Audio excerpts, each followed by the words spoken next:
I frowned at the beautiful silvery sequined dress hanging in my wardrobe. After a long day of seeing patients, the last thing I wanted to do was pull on my Spanx and dress up in 1930s garb for a Friday night party on a train.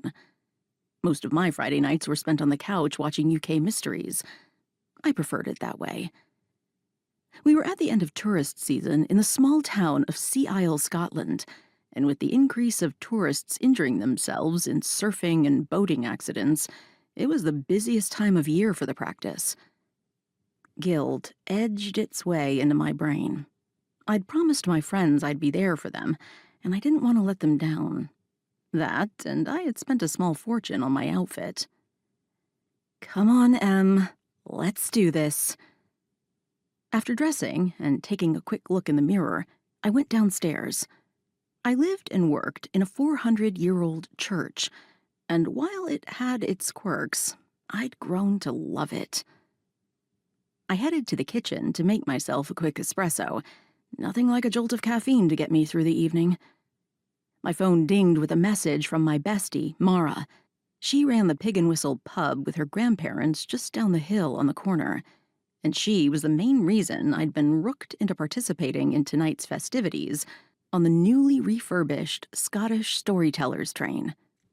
The locomotive hadn't run in the last 50 years, but Mara and a group of volunteers had helped to refurbish it, and it would be a new connection between Sea Isle and Edinburgh twice daily. I liked the idea of that, so I didn't have to drive on the wrong side of the road in the city. It was one thing to handle a car on Scottish country roads here in town, quite another in a bustling metropolis like Edinburgh. Tonight was the big launch of the train and a chance to show off their hard work. Mara's text stated the shuttle would be ready in 20 minutes to take us up the mountain to the refurbished station. I texted back that I'd be there. I sipped my espresso and stared out the back window in the kitchen, which had a lovely view of the cemetery in my yard. Over the past year since I'd moved to Sea Isle, I'd come to appreciate the history and beauty of the church, even if it was sometimes a bit drafty in the cold Scottish winters. By the time I finished my coffee and put my hair in a messy bun at the nape of my neck, I only had 5 minutes to make it to the shuttle.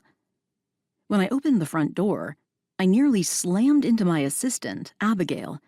There was no way I would have survived my first year in town without her. She helped at the practice and kept my world running. "You look gorgeous," I said. Her beautiful heart-shaped face was framed by red ringlets, and she wore a black sequined dress that showcased her petite figure. Her cheeks turned a rosy shade. After growing up in a rather difficult environment, she was beyond shy and never knew how to take a compliment. She was amazing, though,